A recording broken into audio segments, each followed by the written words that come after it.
बिस्मिल्लाहिर्रहमानिर्रहीम। अस्सलाम वालेकुम दोस्तों, आज लेबर डे है, 1 मई है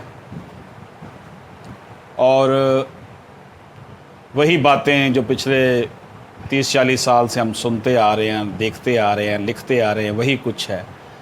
मज़दूर की हालत मज़ीद पतली होती चली गई है। इस हवाले से मेरा एक आर्टिकल है जो मुख्तलिफ़ अखबारात में भी पब्लिश हुआ, मैगज़ीन में भी पब्लिश हुआ। उस आर्टिकल के जो मंदरजात हैं वो मैं आपकी खिदमत में पेश करता हूँ। सरमायादारी निज़ाम का सबसे बड़ा शाखसाना ये है कि मेहनत की इकाई को हमेशा दबाव में रखा जाए।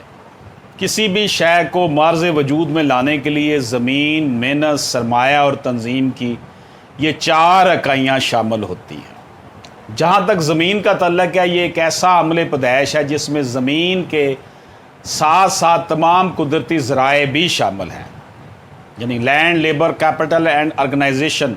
लैंड में इटसेल्फ लैंड भी है, कुदरती जो भी है, धूप भी, हवा भी, ये सारी चीज़ें, मिनरल्स, डिपॉजिट्स जो हैं वो भी इसके अंदर शामिल हैं। गोया ज़मीन एक ऐसा अमल पैदाइश है जिसमें ज़मीन के साथ साथ तमाम कुदरती ज़राए, हवा, पानी, धूप वग़ैरह, गोया रब्बे कायनात ने इंसान को जिन चीज़ों से नवाजा है वो किसी भी कमोडिटी की पैदाइश के लिए बुनियादी अहमियत की हामिल है। इसी तरह इंसानी वसाइल, जिसे मेहनत या लेबर का नाम दिया जाता है, वो किसी भी शय को बनाने में एक अहम अमल है। जैसे कि ख़ाम माल को कन्वर्ट करके उसे तैयार शुदा शय बनाने में मेहनत की इकाई का बहुत बड़ा रोल है। इसलिए दुनिया भर में माहिरीन माशियात इस बात पर ज़ोर देते हैं कि लेबर इंटेंसिव इंडस्ट्री होनी चाहिए, जिसका मतलब ये है कि जहाँ ज़्यादा से ज़्यादा लोगों को रोज़गार मिल सके। बदकिस्मती से सरमायादार की सोच हमेशा सरमाया इंटेंसिव होती है, कैपिटल इंटेंसिव होती है, नॉट लेबर इंटेंसिव। उसे इंसानी मेहनत की बजाय अपने सरमाए पर नाज रहता है। वो ये समझता है कि वो इन मज़दूरों की परवरिश कर रहा है। उसके नज़दीक मेहनत की इकाई की कोई अहमियत नहीं होती। इसलिए सर्द जंग के ख़ात्मे के बाद और रूस के टुकड़े टुकड़े होने के बाद सरमायादाराना निज़ाम में मईशत को खुली छुट्टी मिल चुकी है और इस वक्त पूरी दुनिया में मज़दूरों, दफ्तरी कारकुनों को सरमायादार चिंटी की तरह मसल रहे हैं। हमारे अपने पाकिस्तान में आम मज़दूरों से लेकर अफसरान व दीगर दफ्तरी कारकुनों को ठेकेदाराना निज़ाम के तहत, कॉन्ट्रैक्ट सिस्टम के तहत रोज़गार दिया जाता है। इसमें निजी इदारों में तो हद ये है कि वो नौकरी भी किसी और नाम की कंपनी से देते हैं, नहीं कि थर्ड पार्टी को इन्वॉल्व करते हैं और फिर कागज़ों में उस कंपनी से ह्यूमन रिसोर्स ठेके पर लेते हैं। पाकिस्तान में ख़ास तौर पर मल्टीनेशनल या बड़े बड़े अदारों में ऐसा ही हो रहा है। सरकारी अदारे भी इस राह पर चल निकले हैं। सितम ज़रीफ़ी की बात यह है क्योंकि हुक्मरान भी अशराफिया का हिस्सा हैं। अशराफिया ही जो है वो उसने पूरे मुल्क के वसाइल को ऑक्टोपसी की तरह जो है उस पर पंजे गाड़ रखे हैं। इसलिए सरमायादारों के ख़िलाफ़ कोई भी कदम नहीं उठाया जाता। यूँ मुलाजमत पेशा अफराद के सर पर कॉन्ट्रैक्ट की तलवार लटकती है और इनका मुस्तकबिल तारीक होने से उनके दिल में हर वक्त धड़का लगा रहता है कि किसी भी वक्त नौकरी जा सकती है। इसलिए जब नौकरी पेशा तबके को अपने रोज़गार की बाबत ही सुकून ना होगा तो फिर वो कैसे मुल्क की मईशत में सेहतमंदाना किरदार अदा कर सकता है। अगर आवाम को तलब और रसद के जहर आलूद चक्कर में ही फंसाना है और मन चाही कीमत वसूल करनी है तो इसमें फिर हुकूमत नाम की तो कोई चीज़ ना हुई। अगर आवाम को तलब और रसद और इसके नतीजे में कीमतों के तयन के गोरख धंधे में उलझाना है तो फिर वेलफेयर स्टेट का कॉन्सेप्ट किधर चला गया। इस निज़ाम में तो सिर्फ़ और सिर्फ सरमायादार को ही दवाम हासिल है। रियाया का काम सरमायादार के कारखाने की चिमनियों से निकलने वाले धुएँ का ईंधन बनना है और फिर इस कारखाने से बनने वाली प्रोडक्ट का ख़रीदार भी। यूँ ये सरमायादार रियाया के खून पसीने से ही प्रोडक्ट तैयार करवा कर उसी को अपनी मर्ज़ी की कीमत पर फ़रोख्त करता है। इस सारे अमल में हुकूमत नाम की चीज़ का आवाम की वेलफेयर में आखिर कौन सा किरदार जो है वो हमारे सामने आते हैं। یہ نہ تو کمیونزم کی بات ہے اور نہ ہی کسی اور سسٹم کی، یہ تو بات ہے ظلم کی۔ اگر کوئی سارے نظام کے خلاف بات کرتا ہے تو اسے کمیونسٹ باغی گردانا جاتا ہے، کیونکہ مذہب کے نام پر استحصال کرنے والے ظالم طبقات کے ذریعے سرمایہ دار کو تحفظ فراہم کیا جاتا ہے اور اس کی قیمت مزدور کی ہڈیوں کے گودے کو پگھلا کر وصول کی جاتی ہے۔ کہاں ہیں عوام کے جو حامی لوگ ہیں، عوام کی بات کرنے والے، عوام کے خیر خواہ کہاں جو ہیں وہ ہیں؟ جب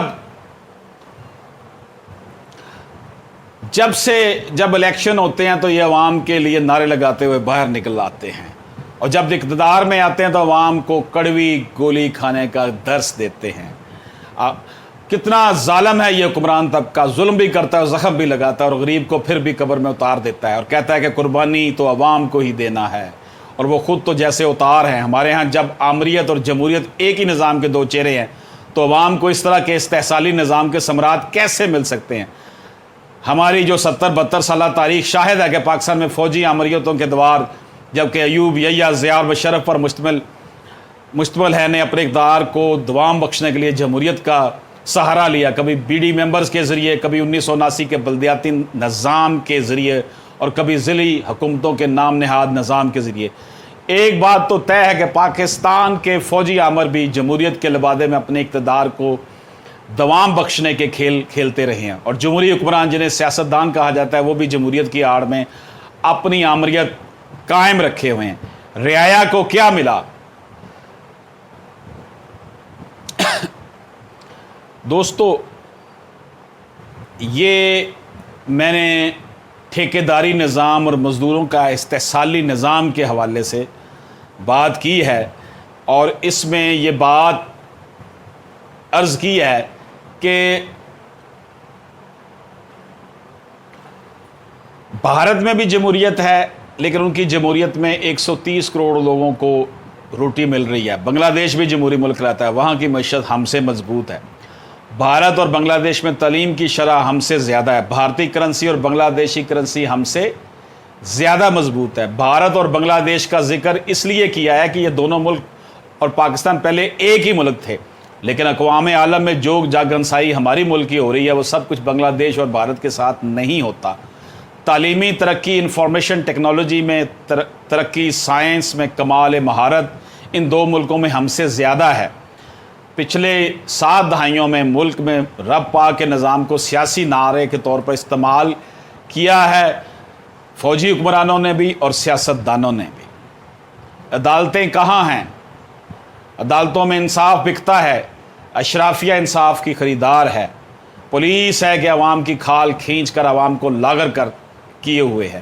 ہر چیز میں ملاوٹ، دودھ، سبزیاں، آٹا، کوئی شے ملاوٹ کے بغیر نہیں۔ بے روزگاری کے اتنی کہ خدا کی پناہ نوکریاں رشوت دے کر لی جاتی ہیں، جو رشوت دیتا ہے وہ نوکری لے لیتا ہے، وہ خود بھی پھر کرپشن کا اعلیٰ کار بن جاتا ہے۔ اسلامی نظام معیشت ہمارے تمام دکھوں کا مداوا ہے۔ اسلامی نظام عدل کی غیر مسلم بھی اس بات پر نازاں ہیں۔ اسلام پوری حیات کا کوڈ ہے، لیکن ہمارے ملک میں اسلام کے اوپر 1% بھی عمل نہیں ہوتا، صرف نعرے کے طور پر استعمال کیا جاتا ہے۔ دوستو، ہم نے دیکھا کہ یہ کرونا کی وبا آئی، اس میں بھی سب سے زیادہ متاثر تو غریب مزدور ہی ہوا نا، جو مزدوری کرتا تھا۔ گورنمنٹ نے 12,000 روپے دیے ہیں، اب اس پہ کتنی کی شفافیت لے آئی ہوگی؟ ان کے پاس کیسا ڈیٹا بینک ہے جس میں ہر مزدور تو کوئی کسی شہر سے اٹھ کر آیا ہوتا ہے، بڑے شہروں میں، کوئی کہاں سے اٹھ کر بڑے شہروں میں مزدوری کرنے آیا ہوتا ہے۔ 12,000 روپے اگر اس کو دے دیا انہوں نے تو کس کس کو دیا ہوگا؟ کس طرح وہ اپنی روٹی پوری کرتا ہوگا؟ آج کا جو ہمارا لیبر ڈے کا دن ہے، لیبر ڈے جو ہے منایا جا رہا ہے، اس حوالے سے تو بس آپ یہی سمجھ لیں کہ یہ ایک ایسے دن کی یاد منائی جاتی ہے جو کہ صرف کاغذوں میں ہی زندہ ہے۔ میں یہاں پر آپ کو کچھ اپنی گفتگو الفاظ کی صورت میں پیش کرتا ہوں۔ نظم تھی ایک میری، مزدوروں کا عالمی دن۔ 1 مئی مزدوروں کا عالمی دن۔ مزدور کی ہر سحری شب ظلمت ہے، सेठ की हर शाम शब बारात है, कैसे परवान चढ़ेंगे मज़दूर के बच्चे, ना चूल्हा जला है ना बीमार बच्चे के लिए दुआ है। मेरा मज़दूर फाकों का शिकार है, मौत आने से पहले ही मौत से हमकनार। इसके बच्चे भूख से न ढाल, ना पाँव में जूती ना जिस्म पे लबास, ज़िंदगी सिसक रही है और सदाए बाज गश्त है कि मज़दूरों का आलमी दिन मुबारक हो। और जनाब पेश करता हूँ, आज फिर दिहाड़ी से महरूम हूँ, आज तो फाकों का राज जश्न यौम मई के साथ होगा। देख जिंदा हूँ मैं, मेरी सांसें रवां हैं, मेरे तन पे लिबास नहीं, देख जिंदा हूँ मैं। मेरे बच्चे भूखे नंगे ढांचे, जिनके लिए रोटी बोटी दवा दारू है खाम ख्याली, देख जिंदा हूँ मैं।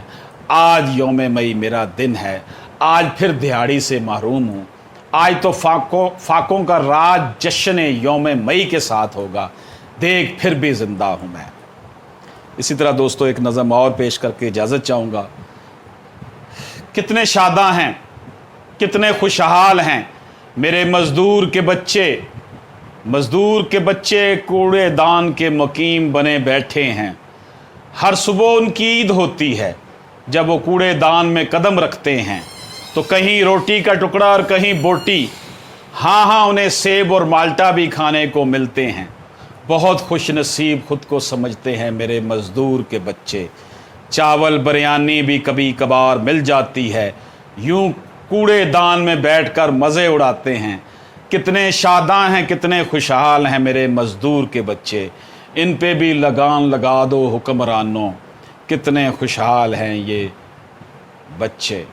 दोस्तों आज मज़दूरों के हवाले से यही गुजारिशात थी। इजाज़त दीजिए, अल्लाह हाफ़िज़।